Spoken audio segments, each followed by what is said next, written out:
Mesdames, Messieurs, bonsoir. Les titres du journal. La capitale gabonaise Libreville face aux sérieux problèmes d'assainissement. La Société gabonaise d'assistance publique s'invite à la recherche d'une solution durable à la faveur d'un accord signé avec le syndicat des commerçants.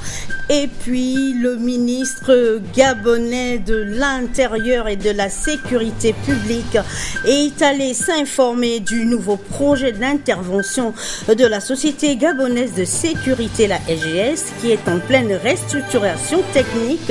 Un sujet proposé par Cherel Annabelle Bungota de notre rédaction. Merci de nous rejoindre sur Gabon Télévision. Il est 20h à Milolo, c'est dans la province de l'Anyonga. Nous ouvrons cette édition d'information avec la Cour constitutionnelle qui a soufflé ses 20 bougies. Anniversaire grandeur nature, ponctué par la tenue d'un colloque qui a été un espace de partage et d'échange.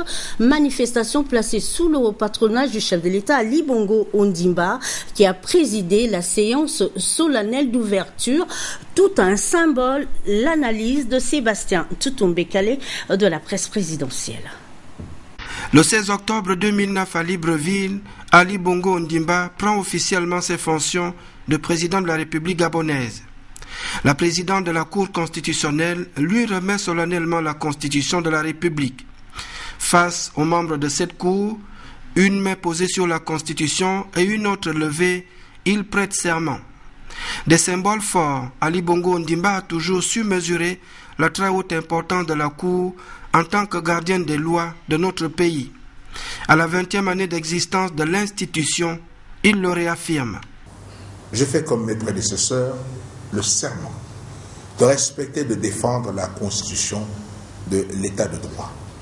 Cela me fait obligation de me soumettre aux décisions de la Cour constitutionnelle, du reste insusceptible de recours et s'imposant à tous, étant entendu que nul n'est au-dessus de la loi. Au-delà, il faut comprendre la reconnaissance par le chef de l'État des missions principales de la Cour, parmi lesquelles veiller au respect strict de la Constitution et sauvegarder les droits et libertés de la personne humaine. C'est parce qu'il s'est engagé à faire du Gabon un État de droit que le chef de l'État s'est placé la Cour constitutionnelle dans son rôle qui lui est conféré par la Constitution. Ma volonté est aussi la préservation de la légalité constitutionnelle qui s'impose à tous dans tout État de droit tel que le nôtre.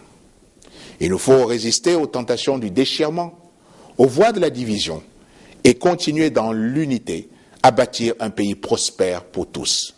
20 ans d'existence de la Cour constitutionnelle au Gabon, c'est un âge adulte certes, mais c'est surtout un moment de regarder l'avenir pour se rendre compte que le plus gros du travail reste encore à faire.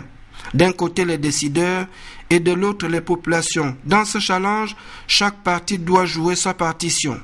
C'est le Gabon seul qui gagnera. Merci Sébastien pour toutes ces précisions. Nous rappelons que le colloque qui a marqué la célébration des 20 ans de la Cour constitutionnelle a pris fin ce soir sur une note de satisfaction générale, la légitimité des juridictions constitutionnelles et processus démocratiques, ce qui a été célébré ces 20 ans de la Cour gabonaise sur place de notre rédaction. L'existence de la Cour constitutionnelle, célébrée à l'initiative du président de l'institution, Marie-Madeleine Boransouo, ont tenu leurs promesses. Les thèmes choisis pour soutenir le colloque organisé autour de la légitimité des juridictions constitutionnelles et processus démocratiques ont suffi pour comprendre que la Constitution étant au sommet de l'édifice juridique, toutes les catégories des règles juridiques produites à l'intérieur de l'État, de même que les instruments internationaux qui engagent celui-ci, doivent lui être conformes. Cette nécessité du respect absolu de la loi a guidé les débats 3 jours durant au siège provisoire de l'institution. On s'est rendu compte qu'il y avait un déficit criard au niveau de l'information même du citoyen.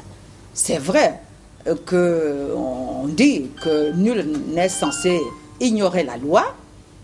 On dit que nul n'est censé ignorer la loi. Mais vous savez, la loi, elle est très technique.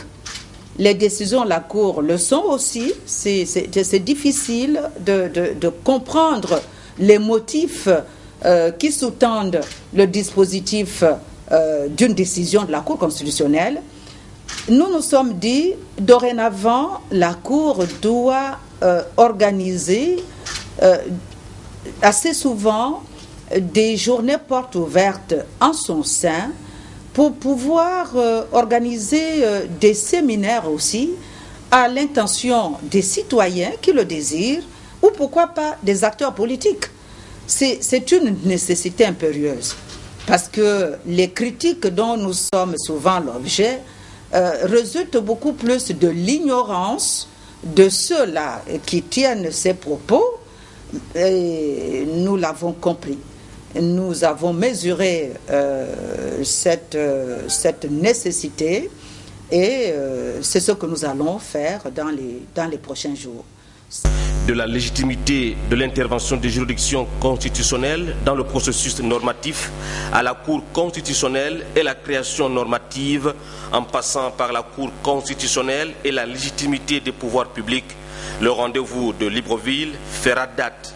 La Cité de la démocratie a prêté son cadre pour abriter la soirée gala offerte par le chef de l'État Ali Bongo Ondimba à tous les délégués venus d'Afrique et d'Europe. Clé de voûte des institutions de la République, le chef de l'État vient de confirmer par ce